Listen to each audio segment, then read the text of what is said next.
छत्तीसगढ़ की बेटी बनी दूरदर्शन की महानिदेशिका. My father had tears in his eyes. Oh, Women need to know that they can fight it. Fought wow. it right up to the PMO. Hmm. And let me say, tell you, I won the battle. And by evening, I sent a letter that if you let me market, I promise to give you 40 crore. By the end of the day, we were selling at 2 lakh per 10 second. We were learning about the commercial value of our own organization. Nobody knew it. No, say अपनी लड़कियों को पढ़ाइए, बेटी बचाइए. तो बेटी पे आपने इतना इन्वेस्ट किया, सब कुछ अपना इमोशन, अपना पैसा, सब कुछ किया और बेटी उसके बाद अगर कुछ ना करे.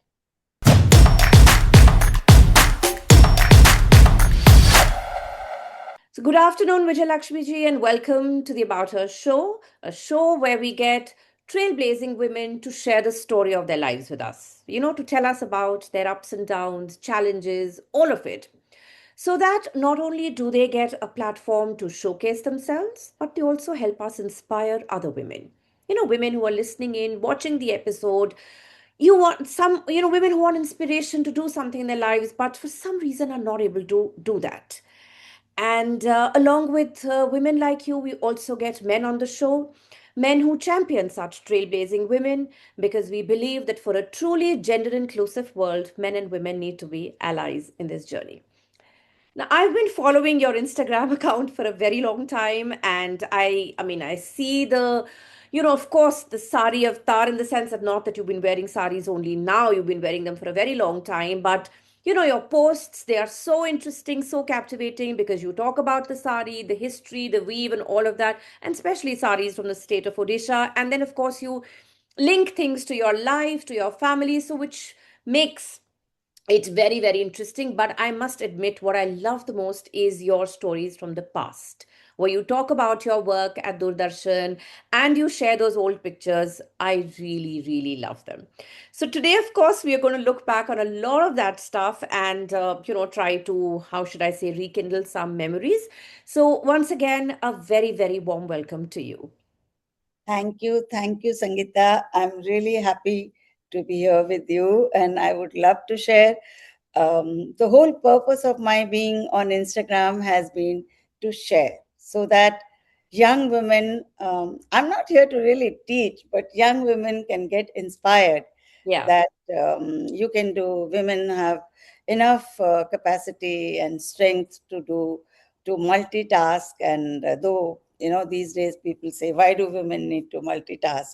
Everybody needs to multitask, men and women both, and women can do a lot more than what we really think. So that's why I share my life story.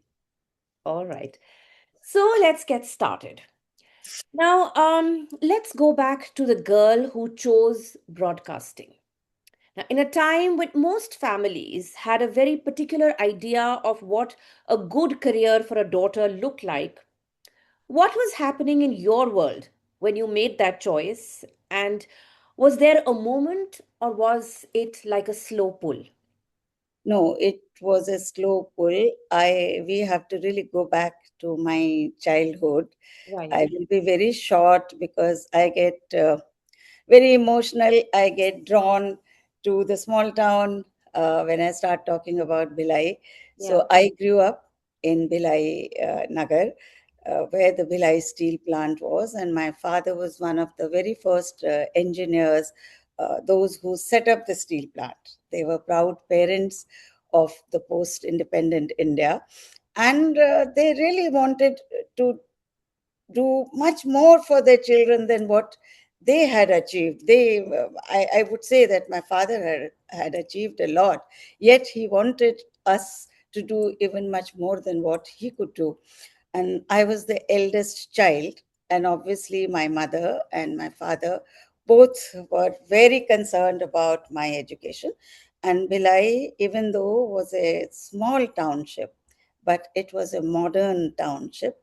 Right. It was a dream township, set up and inspired by Pandit Nehru's idea of modern India. And so education was fairly good, though the medium of instruction was Hindi. Mhm. But I think my teachers were excellent. The environment was very inspiring. So I was growing up in that kind of environment. My father was an engineer. My mother, though a housewife, was a very enlightened woman. Her family they were involved in freedom movement, and she was very patriotic to the extent that she would wear khadi, she would wear jeans, she would wear handloom, and that's where I drew my inspiration to wear handloom. Mhm. And she was much interested in women's education, so she was very keen that I do extremely well. And being the eldest child, uh, I think they put everything, they bet everything on me. Mhm. uh, so you can imagine what could they have thought, what did they want me to become.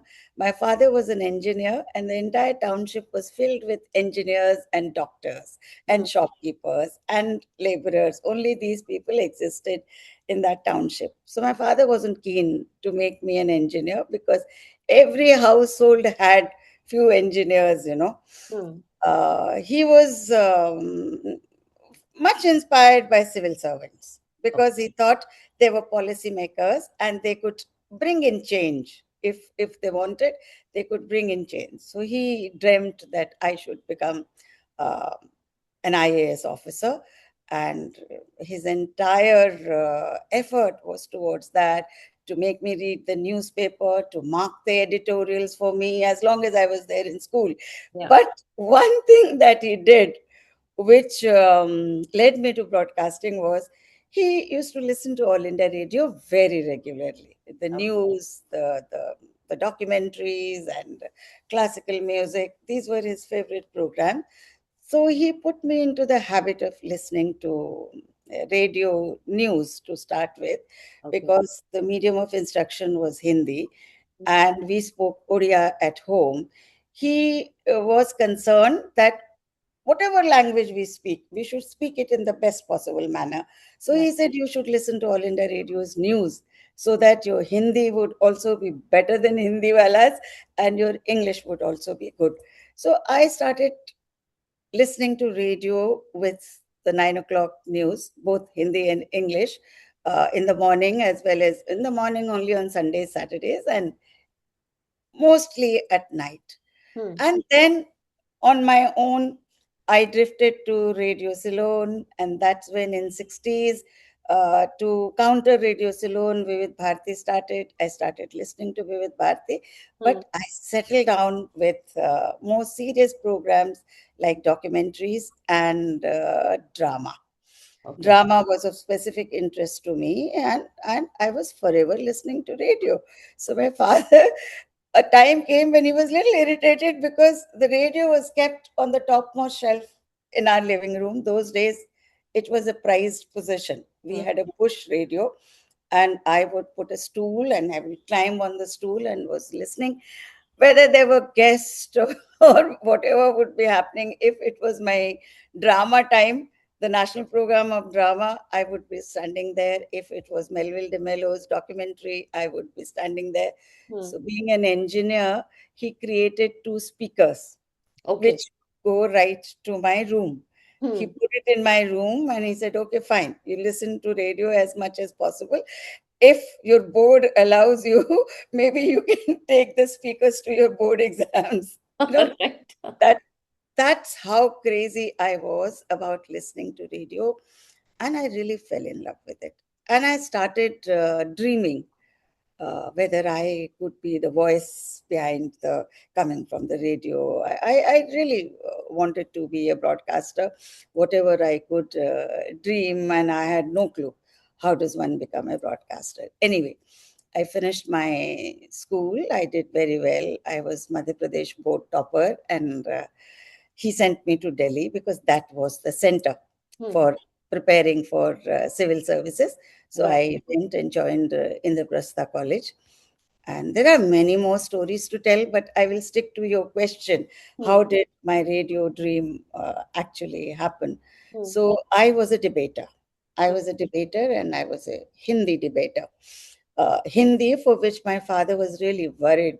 He said, "You're going for higher studies, you're going to Delhi, you should be proficient in English, but you're spending all your time learning Hindi, Hmm. speaking Hindi. So, anyway, because I was a debater, I started representing my college, and my Hindi was much appreciated by professors. Whichever college I went, they would say, "Where are you from?" Nobody could make out I was from Orissa Hmm. because my Hindi was very good.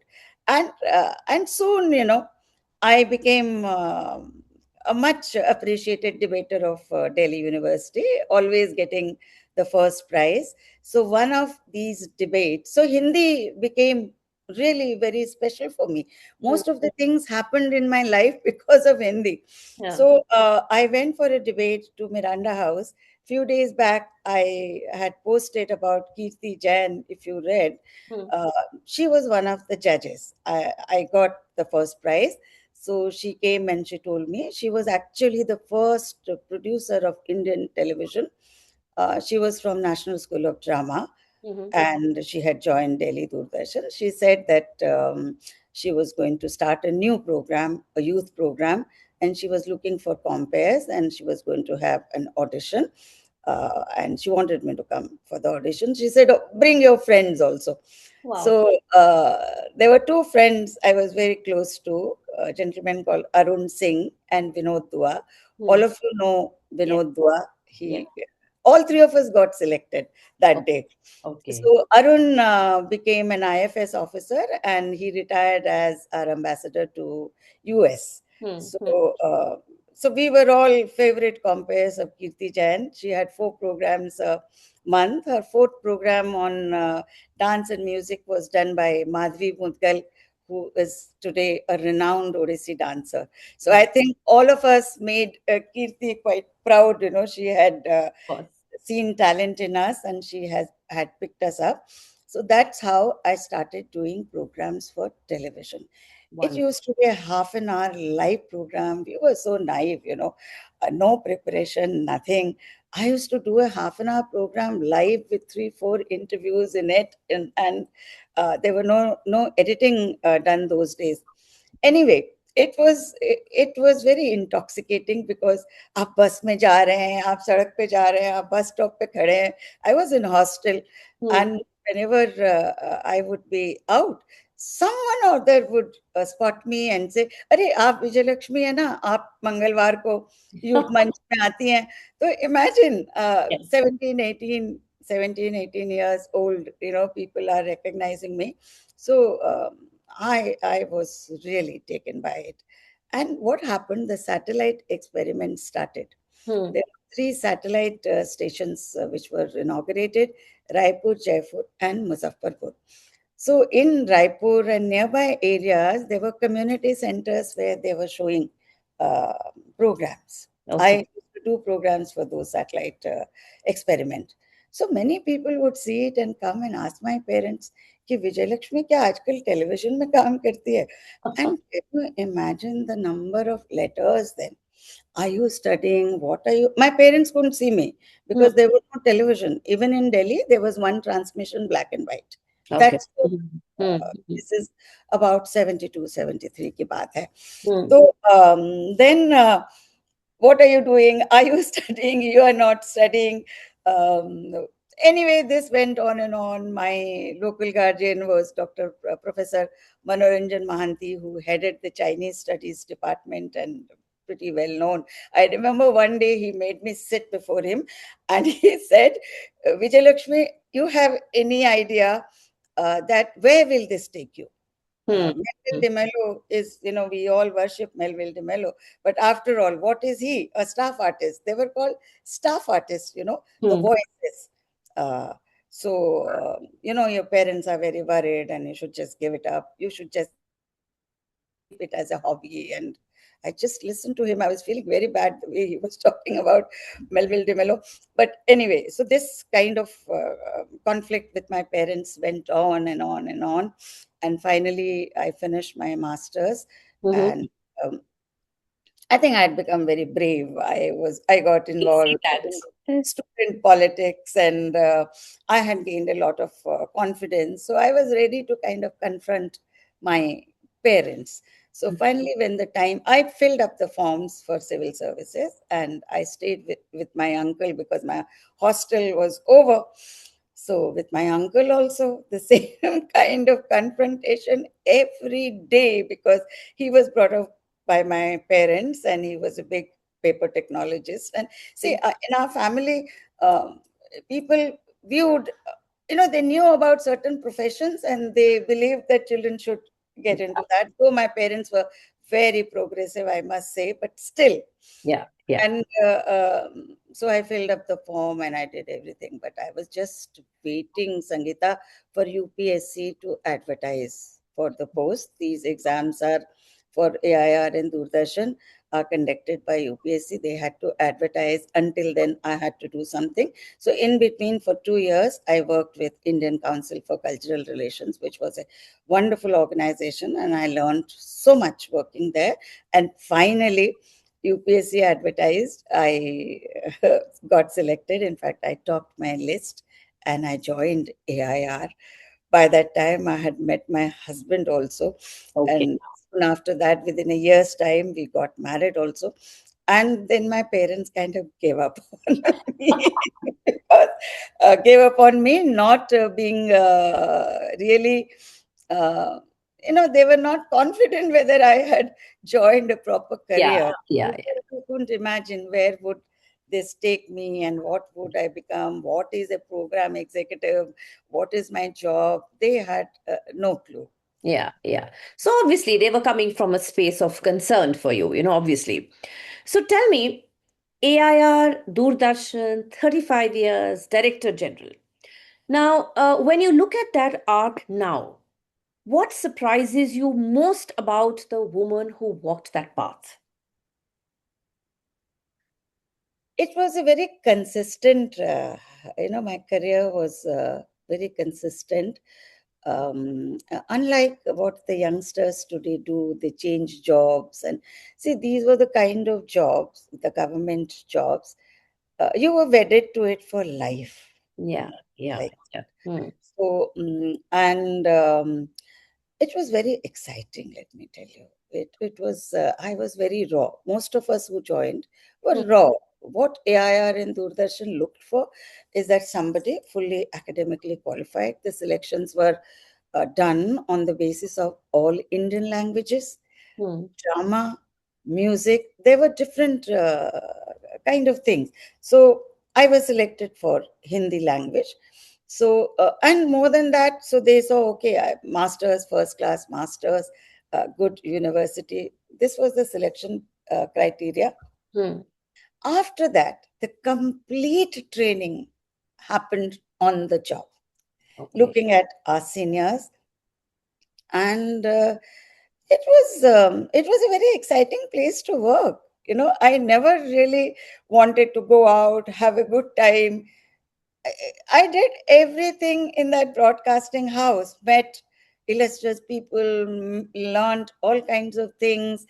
All those people who came, whom we interviewed, um, they were the world class people. You will be surprised that I have interviewed John Cage, I have interviewed Merce Cunningham Wow.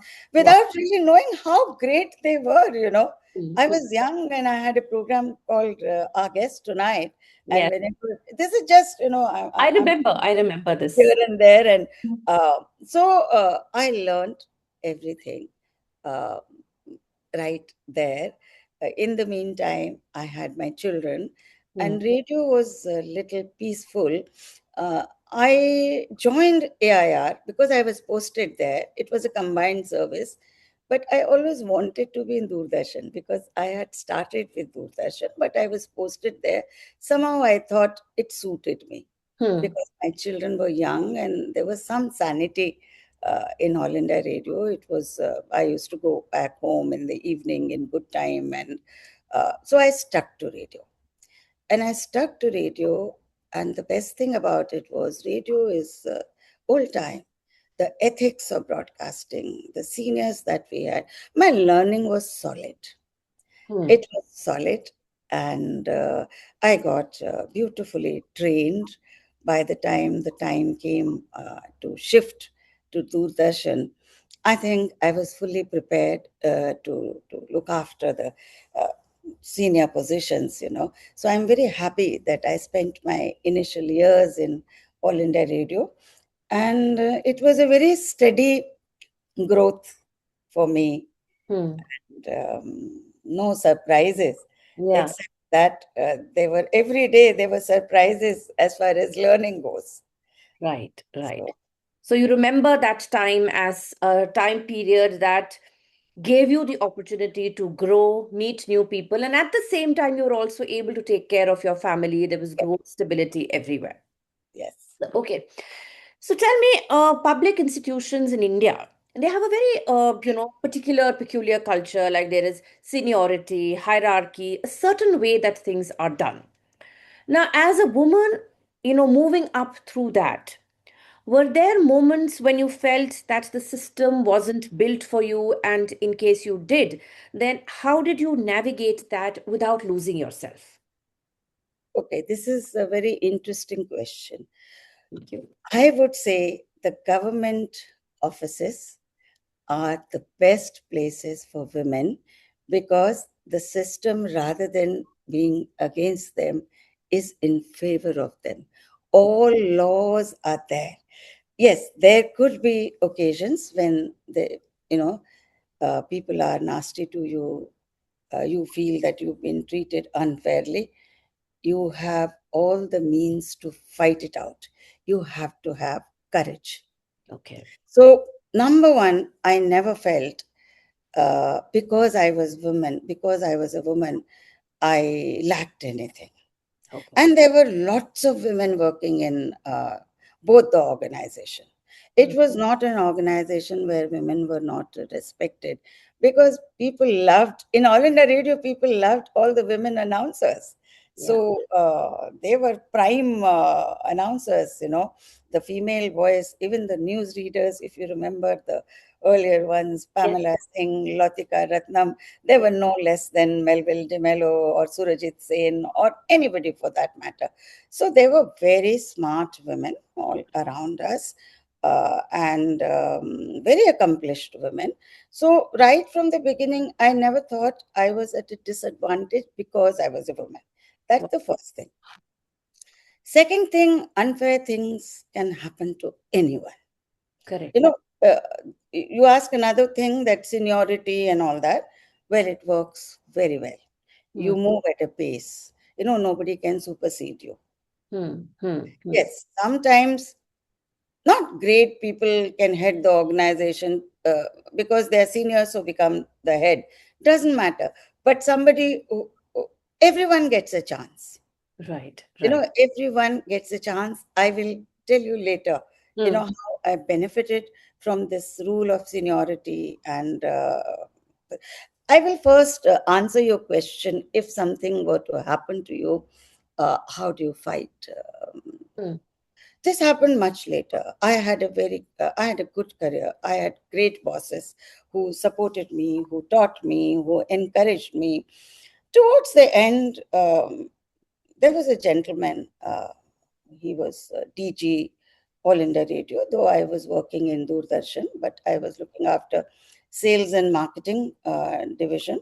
And I was also selling All India Radio, packaging All India Radio.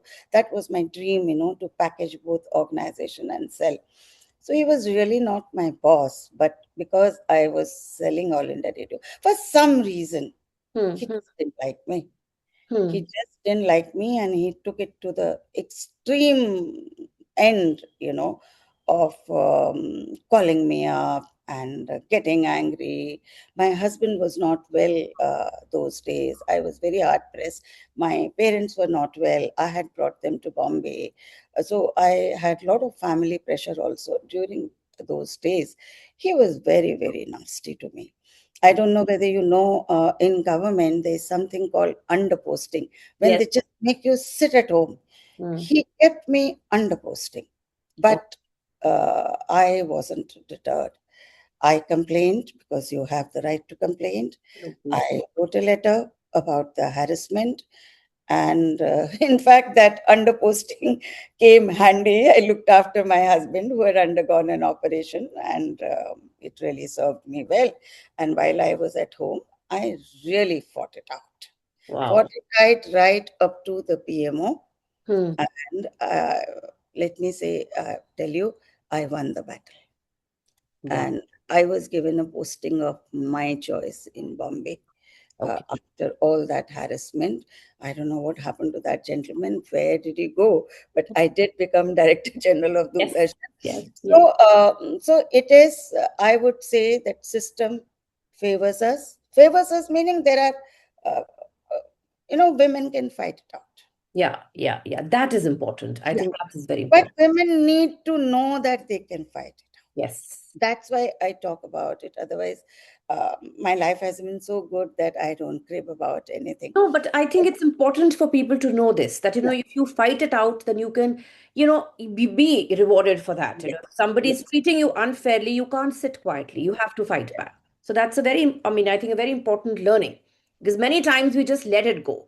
We shouldn't. And if we talk about it, we relate it. Yeah. This is how you inspiring other women, other people as well. Right. And also, things have improved. When I Yeah. had my children, there were only 3 months maternity leave. Yeah. Today, there is 6 months maternity leave, two Right. years childcare leave. When I was a boss, I was very compassionate towards my women workers because I knew they had to look after their children, their home, cook, drop, the juniors, drop their children to school, go back, pick up. So whenever they ask for this special leave, this 2 years leave that they got, childcare leave, the male colleagues would always grumble. क्यों आपने छुट्टी दे दिया क्यों आपने छुट्टी Hmm. दे दिया I Hmm. said you also have a wife, so Yeah. somebody else need to give her also leave. Women, this is their right. So Yes. I was very aware because see, because I was a girl child, my mother was so keen that in post-independent India, a girl child need to be self-sufficient, financially independent. This was the premise of, my doing everything. I Right. could have got married, sat at home. I really didn't need to work, but I worked. I continued working because this was my parents' dream, and my husband was very supportive. So I never thought of giving up my job ever. Wow. Wonderful. Okay, so tell me this mid-career shift to sales and marketing. Now, that must have raised eyebrows both inside Doordarshan and maybe at home as well. So, where did that confidence to pivot come from, especially when the path wasn't mapped out by anyone before you? So, you were a trailblazer in that sense. I was, you know, primarily a program person who Mm-hmm. produced a creative person. I loved producing documentaries and current affairs programs. And then when we moved to Bombay, I asked for a transfer. I was transferred to Vivid Bharati because that was the only place there was a vacancy. Initially, I just didn't like it. Everywhere, every studio you go, the film songs were being played. Hmm. There's an interesting anecdote. One day, my chief engineer came to me with a boy. He was the helper, the safai wala boy. He said, "Madam, इसने एक पूरी बोरी चिट्ठियों की बेच दी." मैं कहा, "बोरी बेच दी क्या?" So they took me to the storeroom. There was a big room. You trust me, there were gunny bags, this big gunny bag, जैसे कोयले के bag होते थे ना, Uh-huh. gunny bags filled with postcards, letters, which the listeners sent. Oh, okay. So it was like a revelation to me. कितने millions of people listen to this commercial service Hmm. Hmm. in AIR and Doordarshan. बहुत commercial काम को थोड़ा छोटा ही जैसे समझा जाता था Hmm. because it was an organization post independent. It meant to educate and inform people, and entertainment used to come in the end. Right, विविध right. भारती तो कितने देर से शुरू हुआ था. There Ab- was a secretary, INB secretary, Mr. Keskar, who Hmm. thought film songs were something absolutely not to be heard by people. So Hmm. he had banned film songs on All India Radio. Wow. And Okay. this, it's a big story. Then Radio Ceylon took advantage of this, and Radio Ceylon's World Service started playing film songs. Entire service was dedicated to film songs, and one of the program was Binaka Geetmala. Yeah. Yeah. And Yeah. all revenue went to um, Radio Ceylon. Hmm. But uh, only after Mr. Keskar left the department, after that, there was a very strong feeling that we must have a commercial service. Okay. And then Vivid Bharati was started. So this was the mindset. This was the mindset that people didn't think much of the commercial broadcast. I also didn't think much of the commercial broadcast. But that day, I really sat thinking that probably this is the best service to send messages. The Right. messages of women empowerment, the messages of adult education, the messages, that we were actually wanting to do. Hmm. All messages in the form of small advertisement should go from Vivid Bharati, because this is what is heard by Right. common people, by millions of people. And somehow, slowly, I became open to commercial broadcast and commercial. And while all this was going on, I was sent on a very privileged fellowship, Commonwealth Fellowship, to England. This was in 1995, to London. I have some very good friends in BBC. So when I was talking to them, see, it was a very informal kind of thing, long 9 months fellowship. You were not supposed to join any class or college or anything. It was self study. You decide what you want to study. Commonwealth will facilitate you, and you do it, submit a report, see the entire country, learn what you want to learn, that kind of a fellowship, a great fellowship. So I was asking them that what should I look into. So they said BBC में बिल्कुल मत आना, जो भी हिंदुस्तान से आता है वो BBC देखने चला आता है, not realizing All India Radio is completely based on BBC. The entire structure, there is nothing new here. It's a public broadcaster, you are a public broadcaster, so Hmm. you won't really learn anything much. So they suggested me that I should look into privatization of radio, which in last 1 year's time had happened in a big way. Okay. So that's what, when I went, that's what I looked into. Commonwealth facilitated me. I visited some 20 odd radio stations, private radio stations in UK, Mm-hmm. and I was amazed. There would be dedicated radio station for classical music, Okay. dedicated radio station for drama, dedicated radio station for Hindi music, dedicated radio station for English music, and all of them were independent private radio stations, so they needed revenue. Yeah. And there were advertisements. On all kinds of stations, there were advertisements, which means you can sell everything. Yeah. Contrary to the view कि आप classical music नहीं बेच सकते, आप spoken word नहीं बेच सकते क्योंकि कोई खरीदेगा ही नहीं, Hmm. हमारे हम यही सोचते थे. So it was not like that. So I came very excited. I came back very excited, and it kind of let me think that why can't we sell our hardcore programs? Who Hmm. stops us from selling our hardcore programs? I was in radio those days. So there were some nice, interesting dramas, serials, which didn't have any revenue. Nobody want they we were spending money on that, but we were not thinking of making money. So I started selling them. I started meeting the advertising agencies because I was in a commercial service, so it was easy for me. So slowly I realized that everything was selling.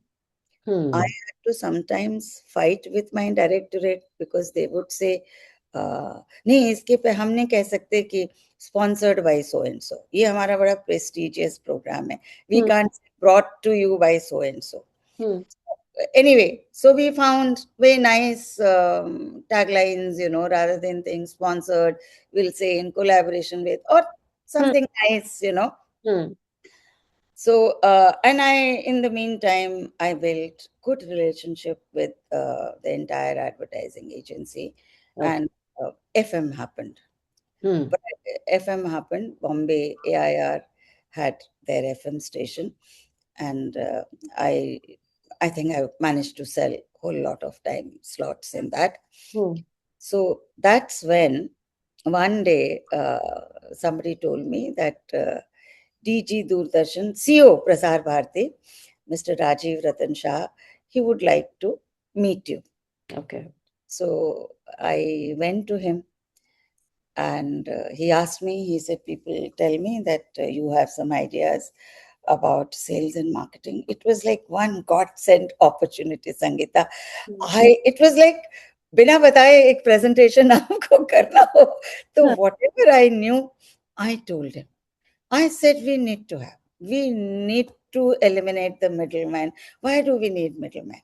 You Hmm. know, Hmm. eh, once I had gone to Unilever, Hindustan Lever's office was right across All India Radio's office. So Hmm. there was some meeting. I had gone there. There was this gentleman. He was young then. He became very senior later. Harish Manwani. So Harish Manwani told me, Mrs. Chabra, why do you need a third party to tell us what's your address? We Hmm. know your address, you know our address. Why do we need middlemen to sell you? You know, Hmm. Hmm. so you should directly sell. And that's when I think there was a Shunu committee report. Shunu Sen was Yes. Unilever's chairman, and he had submitted a report. There was some report where they had talked about the fact that DD Prasar Bharati needs to have its own sales and marketing. That's why Rajiv Ratan Shah had called me. Okay. So I just didn't miss this chance. I spent an hour with him and told me whatever ideas I had. It Hmm. all may not have been great ideas, but I told him. So he said, okay, fine. So you set up the marketing division. I appoint you the head right there. Uh, so you will come to Delhi. I said, no, sir, I won't come to Delhi because my family is in Bombay and nothing will happen in Delhi Hmm. Hmm. is the place to work. Delhi is very bureaucratic. I want to have the sales and marketing office in Bombay because the entire advertising industry is in Yes. Bombay. So Yes. he allowed me all kinds of facilities. He let me choose my staff. I picked up young broadcasters. Nobody was trained in sales, but I knew these boys and girls are smart and they will learn. You Hmm. know, if they are good program officers, they'll be good sales officers also. बोलना तो अच्छा सभी को आता था ना वहाँ पे. Everybody spoke well in that building. So I picked up my start. I literally built a new office in Worli. He granted money. I said, sir, I don't want a shabby office.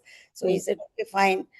He sanctioned some money and we built a very modern office, much better than any ad agency's office in Worli. And the gentleman who was heading Doordarshan Bombay, he helped me a lot because it was in his campus that I went and set up my office. Mr. Mukesh Sharma, he was very, very helpful. So we set up the office, and that's how this whole thing began. So, Right. everyone was very skeptical. Let me tell you, Hmm. Hmm. in TV, in radio, well, at home, nothing because I wasn't changing my job. Yeah. Yeah. In the same job we are posted into different offices, and suddenly our job profile changes. If I was in AIR Bombay, I was looking after different kind of programs. I was in Vivid Bharati, I was looking after different kind of programs. I was in All India Radio sales office. That's when all these things happened. So at home nobody was worried because I was doing what I was doing in my own organization. I was not leaving my job. So I set up the marketing division, and rest is kind of history. So then, interesting that you didn't just move into sales, you dismantled an entire way of doing business by removing the middlemen, right? Yes, And yes. building a division from scratch. So, was there anything or anyone that made you feel that this wasn't meant for you or something like that, or no? Yes. As I told you, everyone was very skeptical. They thought Mr. Shah just liked me, Hmm. and he provided me with so many opportunities. And so they were all waiting and watching कि देखते हैं क्या हो? ऐसा क्या अलग होता है. Hmm. And then you trust me, when we started our job, I realized there was hardly anything to be sold except the primetime news. There was nothing for us to be sold. Everything was given to third party. Whether all the top serials were given to third party. DD was big those days. Yeah. DD wasn't like what DD is today. DD was big, and the revenue was so small, and people were paying pittance. So I said, okay, fine. I told my team was very disheartened Hmm. that there's nothing to sell. What are we going to sell? I said, we'll sell primetime news. Don't worry. Every day I created a nice letterhead for myself, and every day we were sending letters to all the advertisers about our DD news. Okay. Okay. And then DD News and our primetime news. Hmm. And I got approval for some negotiation, facilities, which is not possible in government. You can't really negotiate in government. You can't have differential rates in government. But I found some ways which could be justified to audit if it was ever questioned.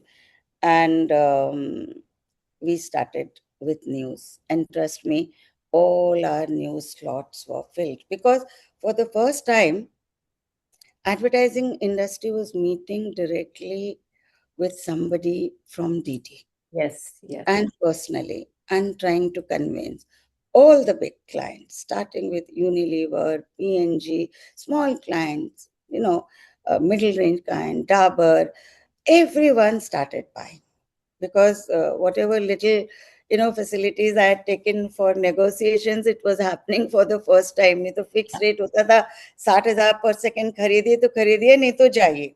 Right. But here we were sitting across the table. I said, okay, you put so many spots and I will give you this spot free. These kind of things started happening. So while we were doing all this, there was we had cricket. In fact, advertising industry was telling me, they were giving me feedback. They told me, some of the bright people of advertising industry, they said, you have cricket rights. Hmm. Hmm. Why aren't you marketing it? Why is the third party marketing your cricket and giving you pittance? We will come to you directly. Uh, Hmm. Hmm. So, this incident I tell everywhere. I'll tell you also, you have to have patience. And Yeah. Yeah. Sure. Of course. I'm loving all this. so, one particular day, our CEOs kept changing. Mr. Rajiv Ratan Shah went away on another posting. Mr. Bajal came, who was Delhi's, I think, Lieutenant Governor some time back. Mhm. Everyone facilitated me. Okay. Mr. Bajal also facilitated me a lot. And then this gentleman, Mr. Sharma, he was the CEO when cricket happened. So CEO came, along with him came Dr. Qureshi, Okay. S.Y. Qureshi, who later became the Chief Election Commissioner. Hmm. He was a kind of man who trusted his staff, and it didn't bother much. If somebody presented to him convincingly something, he'll say, "Ha, karo." Hmm. That kind of a man. So the day they came, uh, the bid for cricket, three series bid, which was barely for 25 crores, had failed. Okay. They had made a cartel, all the middlemen, and nobody put a bid. Hmm. India West Indies was going to happen in some time, and there were two more series, just 25 crore. Okay. Uh, and the corridor gossip was, if DD brought it down to 15 crore, they will pick it up. Okay. One of the company. Hmm. I don't want to name anyone Yeah. Yeah. here. I have nothing personal with them. So that's when I said, why don't you let me market it? Hmm. We went for lunch, and then both CEO and DG discussed. And while leaving for airport, Dr. Qureshi told me, okay, fine, CEO has agreed, and you can do it. But when once they left, I knew ऐसे तो government में नहीं होता इतना lobbying होगा दिल्ली में हाँ. nobody would let me do it so immediately I made a list of some 30 big and small clients in the industry. I personally spoke to everyone that if marketing division of Doordarshan were to directly market the Hmm. forthcoming India West Indies, are you going to buy? They all said they were going to buy. All Okay. of them said, we'll buy. Then I had to find out what must have been the rate, Hmm. of the last series in which the party which had sold India England series only had given 11 crore to DD. Okay. I'm Okay. giving these figures so that you can later Yeah, make yeah. out, what difference it made. So, we sat down every day. You can consume minimum 5,000 seconds in a day. There are 21 days of cricket, Hmm. uh, 5 ODIs and 3 test matches. I was learning cricket. I was not a great sports person. I was learning cricket, let me tell Hmm. you. So we calculated, and by evening, I sent a letter that if you let me market, I promise to give you 40 crore. Oh, wow. Wow. I came back home and my husband said, are you bidding?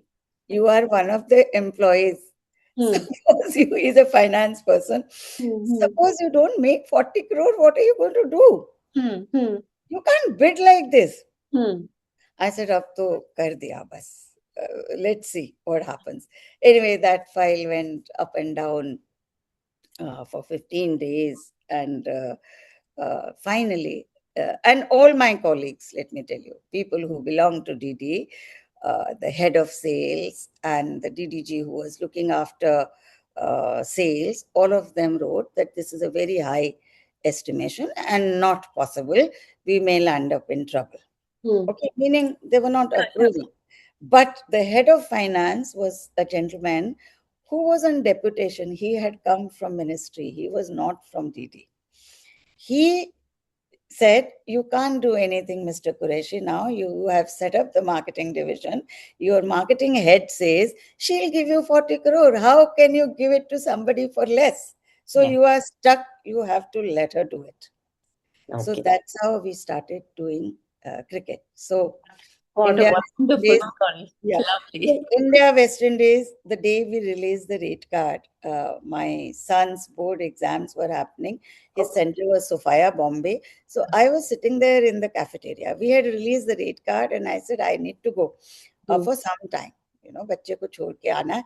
So, Hmm. and generally I used to sit for 15-20 minutes because किसी का कोई scale रह गया, pencil रह गया, कुछ बच्चे ऐसे होता है, तो I used to sit for 15-20 minutes and come. While I was sitting, one of my young colleague Ganesh Iyer called me and said, Ma'am, I think we've gone wrong with the rate card. I said, what? Hmm. We are Nobody is picking up. Hmm. He said, नहीं ma'am phone ही बंद नहीं हो रहे. तो वहीं से बैठे बैठे मैं कहा Ganesh let's quickly revise the rate card to higher rate. He said ma'am ऐसे कैसे कर सकते हैं. I said let's revise will see. अब Hmm. क्या है जब जैसे क्या ओखली में सिर दिया तो मूसल से क्या डरना. Right. That day we revised our rate card thrice. Okay. We had started with, I had done my calculation of 40 crore on the basic spot buy rate of 60,000 per 10 second, which is our card rate. Hmm. Hmm. And by the end of the day, we were selling at 2 lakh per 10 second. We were learning about the commercial value of our own organization. Nobody knew it. Nobody knew it. What Wow. was the spot rate of DD? We had no clue at what rate those third parties were selling, how much they were giving us, how much they were pocketing. No one knew. Okay. And by 8:30, uh, we did a calculation for the first time. We were using Excel. My Hmm. boys were using Excel. Program officers को creative लोगों को Excel की क्या जरूरत होती है? They were Right. not used to, but I had trained them and they were entering and doing everything in Excel.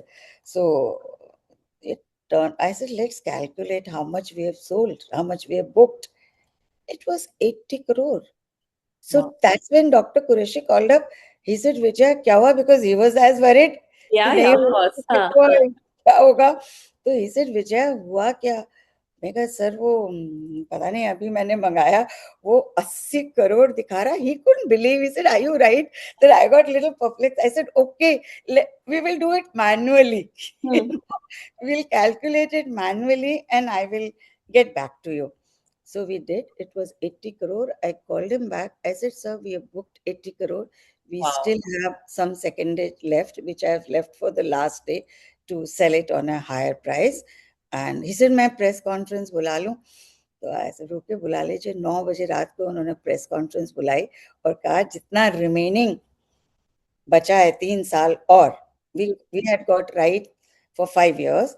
Hmm. 3 years cricket were left with us. Now our in-house team will do. That was a big thing Of for my course. division.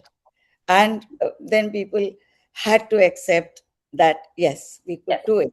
we could do And then we kept doing, big series. We that. did India Pakistan for the first time. India was going to Pakistan after 10 years. We made some 200 crores in that. Imagine 11 crore and imagine, Oh, you yes. know, 200 crore. Every day we were learning. Slowly we took away all the serials. We took away the feature film, which is a very prime property of TV those days. So we took away every possible property and we marketed. And I can say it was the most adventurous phase of my professional life. Before I became DG, this was the most And adventurous what phase. a success you made of it. So, actually, this brings me to my next question, which is kind of related. Tell us about the Pepsi Cup brought to you by Coca-Cola moment. I mean, this story deserves to be told. I mean, what was the room like? What was at stake? And what did it feel like when it worked? See, by the time this incident happened, Hmm. um, we had sold, I think, three series very successfully. I think this was India Pakistan. Mm-hmm. I remember correctly. It was Pepsi Cup. Yeah. Officially, it was Pepsi Cup. So our rates were high, the sponsorship rates were high, and the rule is that you have to offer it. You have to give first right of refusal to the ground sponsor. They were the ground sponsor. Pepsi, my bookings were done in within hours because people knew कि कुछ बचेगा ही नहीं. The whole night we used to sit in office and sell. We used to strategically release our rate card at 6 o'clock in the evening before people left the advertising industry. People left their offices. Release the rate card at 6, so there would be generally, some sort of bubbles there, and then every Mrs. Chabra, are you sitting there? Are you going to sell through the night? And we'll say, yeah, we are sitting in the office. By morning, by midnight, our entire inventory used to be sold. Hmm. Uh, Pepsi did not revert back. They just did not revert back. They were not worried. So when I spoke to the gentleman, he said, "अरे क्या ma'am इतना महंगा है? I think 15 crore या 20 crore कुछ ऐसा sponsorship fee था." I said, "But others have picked up. You Hmm. know, 3 main sponsors होते हैं मेरे. Lead sponsor जो होता है, ground sponsor होता है. I said my other 2 sponsorships are sold. One is taken by BSNL, the other by somebody else." He said, no, ये कुछ rates आपके ठीक नहीं है, गलत है. I mean, in a very dismissing sort of a way. So what I did, I wrote a letter to them that I give you 10 days time. Series was still ahead. I give you 10 days time, and if you do not sign, we'll be free to sign with anyone else. I'm giving you this time because you are the ground sponsor. So 10 days time हो गया. Uh, कोई रिवर्टल नहीं उनके पास से. Hmm. तो फिर I still called up. I didn't want to make a blunder, so I was very guarded. So this gentleman says, तो ma'am आप क्या करेंगी? सब young थे, सब Mhm. advertisers जो head कर रहे थे agency में. He became very good friend of mine later, Nitin Jain. He said, तो मैम आप क्या करेंगे फिर? आप क्या कोक को दे देंगे? Hmm. मैंने कहा हो सकता है कि दे दे, तुम अच्छा आइडिया दे रहे हो. अच्छा, Hmm. In the mean time Coke वाले मेरे पीछे लगे हुए थे कि मैम क्या करेंगे, आप क्या करेंगे, what are you going to do, you any chance you giving it to us? I said you keep it ready but no negotiations, Hmm. on our card rate, because two sponsorships on the card rate have already been sold. Right. So there was this boy Ajit Varghese, he was in Coke. तो वो on that day, the last day, वो तो अपने papers लेके सब वहीं आके बैठ गया था Hmm. हमारे दफ्तर में ही. And I waited till the evening, the time that I had given, and then I signed with Coke. Okay. When I signed with Coke, वो खबर तो यूं उड़ते. Hmm. Hmm. So this gentleman called up from Delhi. आप क्या करेंगे? Credit line को क्या करेंगे? Hmm. The Pepsi Cup brought to you by Coca-Cola. I said, how can you do it? How Interesting. can you do it? I हाँ, said, हाँ, why not? DD is DD. मजा भी आ रहा था मुझे. हाँ. Then Rajiv Shukla called up. Hmm. Cricket board के वो तब थे हाँ, हाँ, इम्पोर्टेंट, हाँ. कि मैम आप कैसे कर सकती हैं, हमारा वो ग्राउंड स्पॉन्सर है. आई Hmm. Said I can't help it. Hmm. uh, then my CEO, then minister. I said, whoever is asking me not to do it has to make arrangement for 20 crore Yes. in Yes. lieu Right. of this, which Coke is going to pay me. Hmm. Either if Pepsi pays, तो Pepsi के लिए भी इज्जत का सवाल हो गया, तो they were not ready to. So Hmm. Anyway, so it happened. Coke ने वो स्पॉन्सरशिप ली. फिर पेप्सी ने कहा हमारी विजिबिलिटी के लिए आप हमें जितने सेकेंडेज आपने उनको दिए हैं, you give us also Hmm.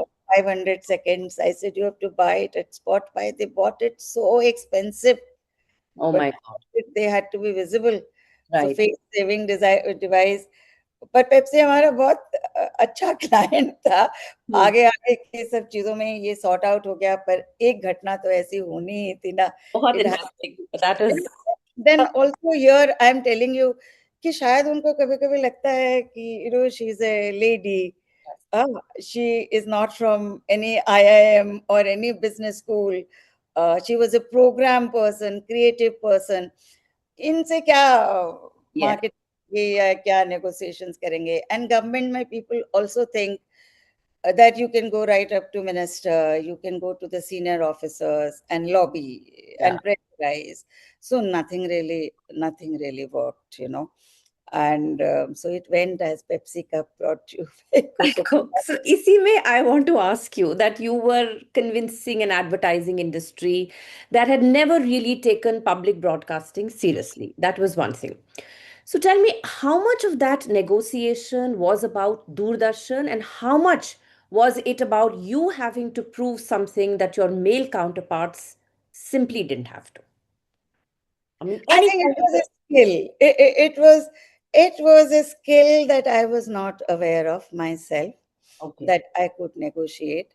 See, more than anything else of that phase, what I remember is I'm sitting before, people and saying, no, ये नहीं करेंगे, अच्छा ये कर लेंगे, इसको ऐसे नहीं करेंगे, आपको थोड़ी एफसीटी और, negotiating for Right. crores of rupees, जिसमें कि, see, if it's a private company, you're going to get some bonus, you're going to get something. In government, there's nothing like it. Yeah, yeah, It's getting a thrill out of it, that you can do it, you can work like a private organization, you have this skill. It was a god given skill, I must say. um, you can't win over so many people. I think I can say that I had won over the entire advertising industry, yes. and they were ready to put their money from the smallest client, Shakti Bhog Atta से लेकर के Unilever तक. you Hmm. know and we found place for them. Today what you see in cricket, you see those small stickers, you see those on top, Mhm. जो आता है. So or what is it called, the all this was discovered by my young boys and girls who were working for me. If there was a small client who said, I have only this much of money, but I want to be visible. How can you be visible as somebody who's paid 20 crores? So then these boys said, ma'am, can we do some stickers? Yeah, yeah, Yeah. So then BCCI started taking objection. They said, no, on the live match, you can't put stickers. So I yeah. called my chief engineer. There were brilliant people working in DD and AIR. Let me tell you, the best of the mind ones were there. So he came. I said, "What do we do? What is the solution? So much of money, small money put together were crores of rupees." He said, "Madam, screen को shrink कर देते हैं. आप एक पट्टी देती थी, उनको L मिल जाएगा." You understand what I'm Yes, saying? yes, If you yes, shrink yes. the screen, you get space here, you Yes. get space there. Life is going on within that. Yeah, yeah, yeah. So the client gets an L band. It's today called L band. People create it. Yes. Ingenuity. Yes. See, now people who have the rights, all those things which we just did because there was some compulsion or something, we found those methods. Now they have become fixed properties of cricket. Because So, they realize they can do it, right? You were, yeah, in that sense, a pioneer in that way. So tell me, moving away from this. So you've spent your life giving voice to stories. But I want to ask about your own. How visible did you allow yourself to be during your working years? Did you ever have to make yourself smaller to move forward? no, Hmm. I was visible. See, Okay. in broadcasting, you cannot be anonymous. If you're doing a good work, you are visible because you are there in every forum, you are talking about it. Some people like you, some people don't like you, some people get displaced. So, all these things happen. Hmm. But in general, people liked me. So I did not have, except that one incident, that sole incident in my life. People were fond of me. People helped me out. That's why I could do so many things. My colleagues around me. I never had much problem with my colleagues. Um, so I was visible. I was visible and I never had to make myself small to move ahead. बिल्कुल डंके की चोट पे ही काम किया, जो भी काम किया। Wonderful. I think करना भी ऐसे ही चाहिए. Of course, but बिल्कुल। I think वही होता है जब आप when you start doing something like this, say the universe conspires to make things happen for you. So probably, that is what we need to pick up. So tell me, a career like yours, a full-fledged, career like this, comes sometimes with trade-offs that don't always get spoken about. So tell me, was there anything looking back which you think you had to give up, or you wish someone had told you earlier about the cost of ambition for a woman in India? Yes, the only thing, I don't know whether I would have been able to do it in a better way. The only thing I regret, at least I'm aware, not regret, I can't do anything about it. My children sometimes feel that I should have spent more time with them. Okay. And though I did every possible thing for them, I used to take their homework. I didn't socialize at all in the evening. When I came back, I spent all my time with them. Yet they feel that I could have spent some more time with them. They had to be left to nannies, which now when we sit down and talk, they regret. They say, "I wish you were there for us more." But both my children have done extremely well. Yeah. So it's more a matter of a discussion for us, and I'm happy they are able to take care of their children along with their jobs. And so this is the only thing. It's not regret, but But I it's, don't know how can women solve this problem. It's a problem. yes. It comes with your ambition, and you can't do anything about your ambition. I could never have left my job. My parents had put in their best to make me educate. On the one hand, we say अपनी लड़कियों को पढ़ाइए बेटी बचाइए, तो बेटी पे आपने इतना इन्वेस्ट किया, सब कुछ अपना इमोशन, अपना पैसा, सब कुछ किया, और बेटी उसके बाद अगर कुछ ना करे, तो what is the point? Absolutely. I completely agree. What I is think the point? this is So something. in the process of this, Huh. you gain something, you Yes. lose something. But I did try my best to keep a balance. But yes, this is the only thing. Otherwise, I think I could manage everything. You Yes. keep seeing my post about cooking. In spite of being a working woman, I used to cook for Yeah. my children. I used to do everything for my parents, for my in-laws. I looked after the elders. God helped me, provided Yeah. me. My husband was very supportive, so I could take care of my parents. I could take care of my in-laws, and so I could do a whole lot of things. But I wish, I could have spent a little more time with my children. That is the only I thing. guess that is true of every working woman. You do get that feeling because obviously you're working, you have a job, you have to give time and, I mean, attention to that as well. So now coming to this phase of your life.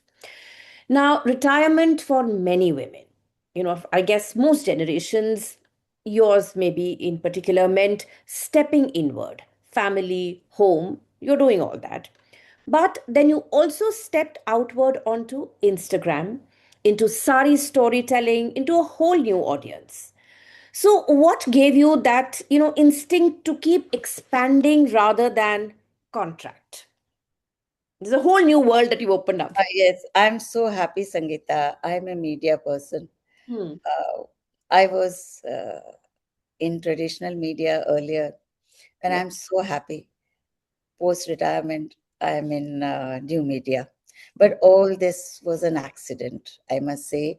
One of my friend, uh, she made me member of one of those sari groups. Okay. There used to be earlier on Facebook Hmm. sari groups. So Hmm. people would post in that. She made me a member. I had a Facebook account, but I wasn't active on social media because I was in senior position in government, and you have to be very careful. You can't be careless. Yeah. So I was hardly posting anything on my Facebook account. So she made me a member. So I started seeing those posts, you know. And I saw people are posting about saris. And she told me, she's also from Odisha, and she told me, you have so many good saris. Why don't you post? So casually, I was going through those posts, and I realized that people are only posting pictures. Hmm. I thought, what's the big deal, you know? Hmm. uh, One must write something about what you are posting. So I started writing, in my caption about the sari. And trust me, from the very first post itself, people just lapped it up. They loved it so much. There was so much of response that I realized that I have to take it seriously. I can't one day just write 2 lines and post a picture. So Hmm. then it became a serious business for me. I started writing serious posts, and then came Instagram. And in the meantime, the sari groups slowly started, the owners of sari groups started monetizing it, you know, Hmm. which I was not very happy about because we were giving them free content. They Right. could not sell on our behalf, they Hmm. couldn't monetize it. So slowly, when I was thinking what is to be done, my children said, why don't you start your own page on Instagram, and you curate it your way, Yeah. Yeah. whatever you want to do, whichever you want to do. If the sari group wants for one whole month, you post saris from Bengal for one more whole month. They used to have Yeah. themes Yeah. and Hmm. बहुत boring भी हो जाता था वो. So then my children opened my account, and then very carefully I started curating it. So initially it was all about saris. And yes, I realized I didn't know I knew so much about handloom. I've been wearing it since I was 16. Hmm. But I had no clue I knew so much about it. Only when I started writing about it, I thought it's worth putting it down because I It know sure is. so. Yes. So I started writing slowly while writing my professional experience and other things, stories from my work life. Started, getting into my sari stories, and then I started writing on women's issues, and so various things were happening simultaneously. I was writing every day, and I told myself, okay, I will be on Instagram as long as I can write. Hmm. Hmm. It's not about a picture. It's not about a sari. My content should be good. My caption should always have something to inspire. In the meantime, I had realized that there were lots of young people who were following me, who were writing to me, and who were getting inspired. Were Hmm. getting inspired, so I couldn't be casual Yeah. about whatever I wrote. Even if I wrote about a dinner hosted in my house, there has to be a message. Then slowly, my children had their kids, and I became a grandmother. And Nadine calls me Oma, and Mikhail calls me Dadi. So I made a hashtag Oma Dadi. I can't tell you how many people of my age started writing to me that they love these posts, because I started thinking I'm posting too much about these No, kids. you're not. No, you're not. I read your post, so please. And, my children were worried about, I had to take their approval, their children, and they're very concerned. They made my profile private. They said, please make it private because it's not safe. Otherwise, don't post Nadine and Mikhail's pictures. I said, but they become part of my life. So once Yes. in a while, I will post. So it's like evolving. I Yes. have been evolving in last 10 years on social media. So I really don't know what is the future, but as of now I'm very happy with whatever I have done. I've made so many friends wherever I go in the world. I need to write my first post, and then I get so many messages. How do we meet you? Where do we meet you? Then I organize a meet some in Rotterdam. My daughter says, okay, invite them over. I have a big lunch, and they travel from 2 hours, 3 hours from different cities of Netherlands, and they come. I am very overwhelmed sometimes, कि after all, इतना क्या मैंने लिख दिया कि जिसके लिए so much of love should pour, Yeah, but I it think is it there. just resonates because it is your story. You're talking about your life. You're talking about things which people can relate to. So, that really makes a difference. I mean, like I told you earlier, also, I read your posts and I just love the way you talk about family, relationships. Yes, saris are there, no doubt, but there is more to life than saris. Yeah. So, it comes across how should I say, the genuineness of the entire thing, the entire exercise. It comes out, and that is how people are able to relate to you. So, tell me, your sari platform has also become a way of passing something forward to younger women. You're talking about people who monetize and all, which you're not doing. So you are, passing something to the younger women in terms of history, identity, beauty, pride, all of it. So is that some kind of a deliberate act of mentorship, or did it just grow into something you didn't expect?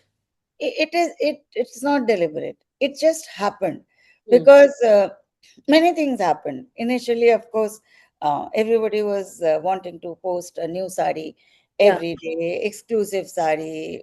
So I was also going through, that phase कि मेरी जो best साड़ियाँ हैं उसको निकालो, उसको डालो. So once I had gone through, I must say my children also keep guiding me a lot, because they read my post almost every day. So I had taken my best silk saris to London. My daughter was then in London. She Hmm. had a beautiful staircase. I would sit there and she'll click my picture. One day suddenly she says, Arey Mama, you're not looking like my mother. I said, what happened? She says, I don't remember you in these expensive saris. What happened to those cotton saris or simpler saris, starch saris, beautiful, simpler silk saris that you wore to office? I Hmm. said, "नहीं वो सब है." She said, what are you trying to teach someone of my age? That Hmm. every day they should wear an expensive sari, 20,000 rupees sari, 30,000 rupees. She said, this is rubbish. Hmm. You're serving no purpose. You go back and take out your old saris, and you be natural, just the way you are at home. You post that. You don't need to follow, everybody. So I came back and I created a few new hashtags, my good old saris and my Yeah. precious old saris. And now what I do, today I'm doing this interview, so I'm wearing a little more special sari. It's Okay. very beautiful. But otherwise, if I'm going to just pick up Mikhail every day, what's my job? I go pick up Mikhail, or I go and meet my some friends. So I don't need to buy not wear an exclusive sari. I wear my simple saris that I would have normally worn, Hmm. Hmm. and I post them. Hmm. Hmm. If you, I was just seeing my post. I was seeing posts of some other people who probably post for the sake of posting, or who probably uh, like to wear an expensive sari every day. I'm no one to judge, but I don't wear my expensive saris every day to Right. my kitchen or at home. Uh, I wear sari. I try to wear sari every day because otherwise I'll just give it up. Hmm. And Hmm. I've collected so many. What would happen to them? So I try my best to wear. So whatever I wear at home, which can be cotton or my simpler silks, कि जिसमें अगर थोड़ा दाग भी लग गया तो कोई बात नहीं, मैं निकाल सकूं, because I'm doing work at home. So I wear those sarees, I post those sarees. I have made it very realistic. Yes, that is what I think I makes. have made it very organic, very realistic, very natural, what an Indian woman, a real sari wearing woman would do. Yeah, absolutely. Yahi hai. This is what, resonates, and this is what connects, because this is real life. Wearing an expensive sari is once in a while. Okay, everybody does it, occasions and Oh, whatever. I wear if I'm going for my, Yeah. there's a very nice hashtag going on these days, Friday Kanchi. I Hmm, yeah. really like this girl Yes. because she has put in so much of effort, just the way I had done for my splendors of Odisha weave and my kosa and my Hmm, hmm, chanderi. hmm. So I feel like, I see those gorgeous kanjivarams, I get very tempted.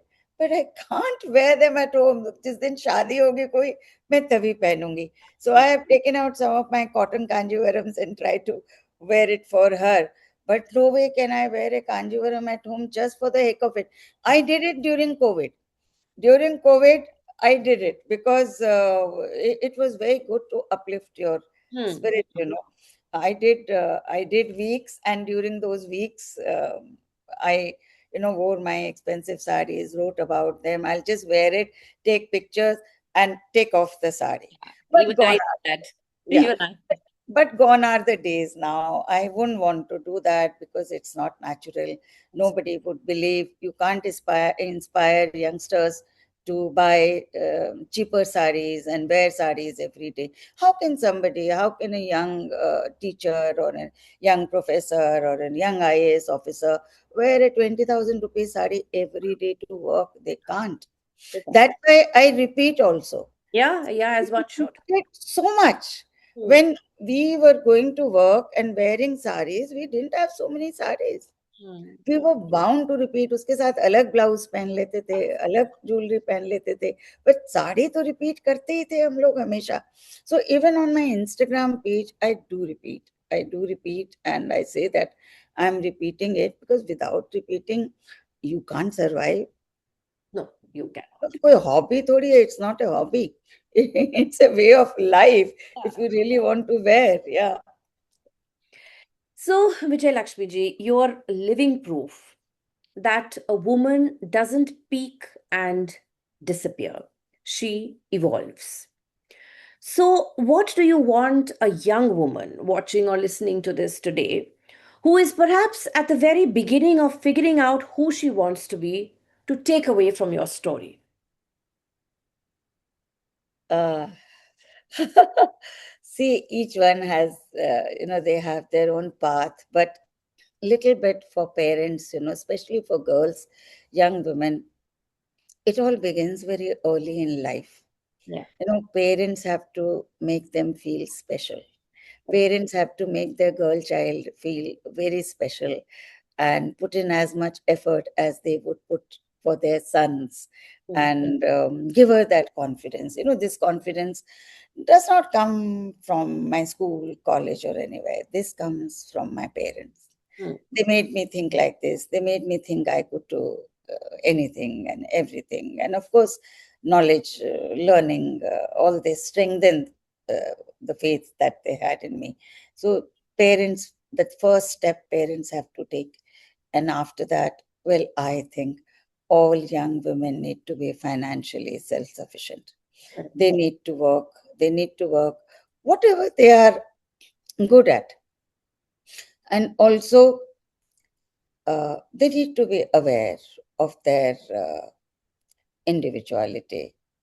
They need not be scared of anyone. They can be courteous, you know. You don't need to fight with the whole world, with your husband, with your in laws, with, you know, in office. You don't need to always fight it out, but you have to have your own way to establish the fact that nobody can take you for granted, you Right. know.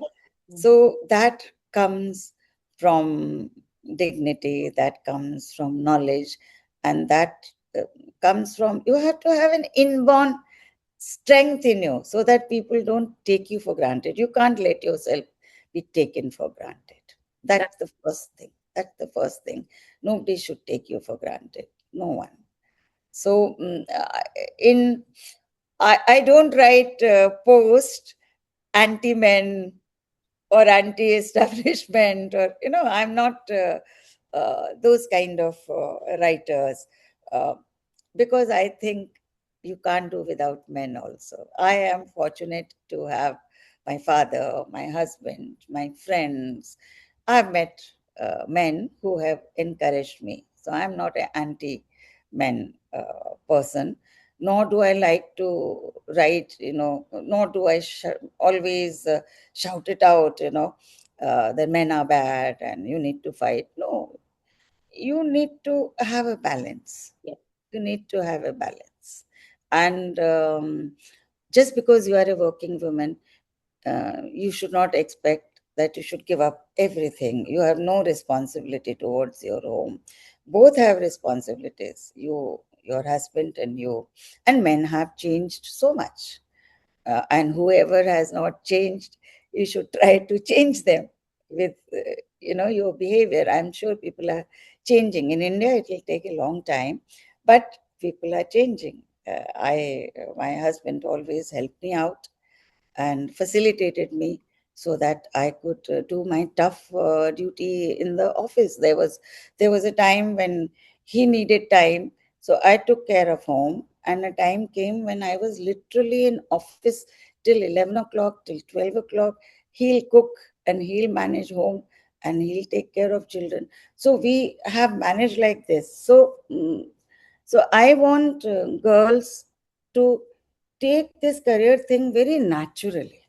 Mm, You mm. know, it's a very natural thing. You have to empower yourself, and to empower yourself, you don't have to always be aggressive. Yeah, definitely not. No. You There's no need to be aggressive. Yet you can empower yourself, and people should get a clear message that they can't mess with you. Yes, that is very important. And yes, I mean, everything I think has to be within limits. Like you said, the balance part is very important. You know, in every aspect of life that needs to be done. So here also. So, Vijay Lakshmi ji, while we've come to the end of the conversation, we still have one more section, which we called the reveal. Now, this section is all about asking you questions where you don't get time to think and you have to give us as short an answer as possible, maybe one word if that's what it takes. So, are you ready for that? Okay, let's All see. right. Okay.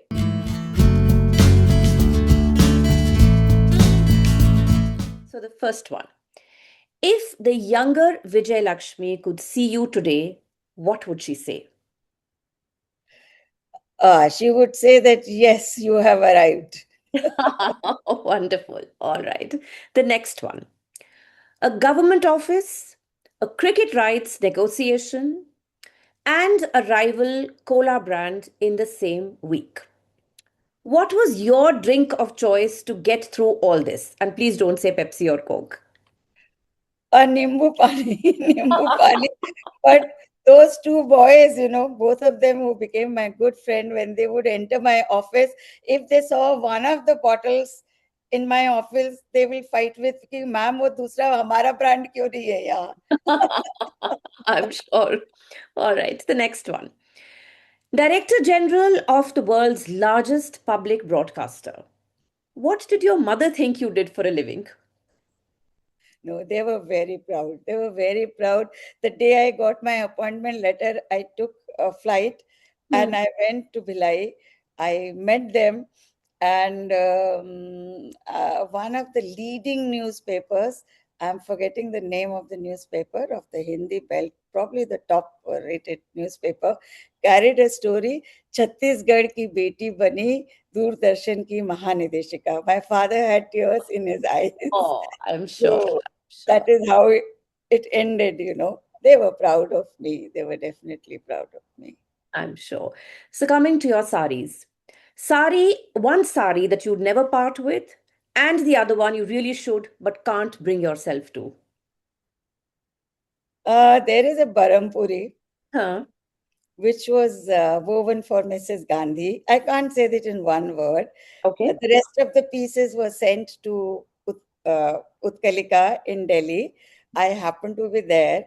I bought it in installment. It's a lacquer color Parampuri sari. She wore it in 1976 Republic Day parade because I remembered. So when I became DG, I went to the archives and I checked it. So that sari is with me. I went for my UPSC interview wearing that very, Barampuri sari, very simple lacquer color sari with a thin black border.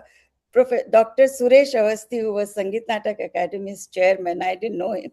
He was one of the members. He saw my sari and he asked me, "Do you know where this sari is from?" He was a sari connoisseur. I didn't know, but Huh. I knew all about that sari. So I told him, this is how my interview began, uh, Okay.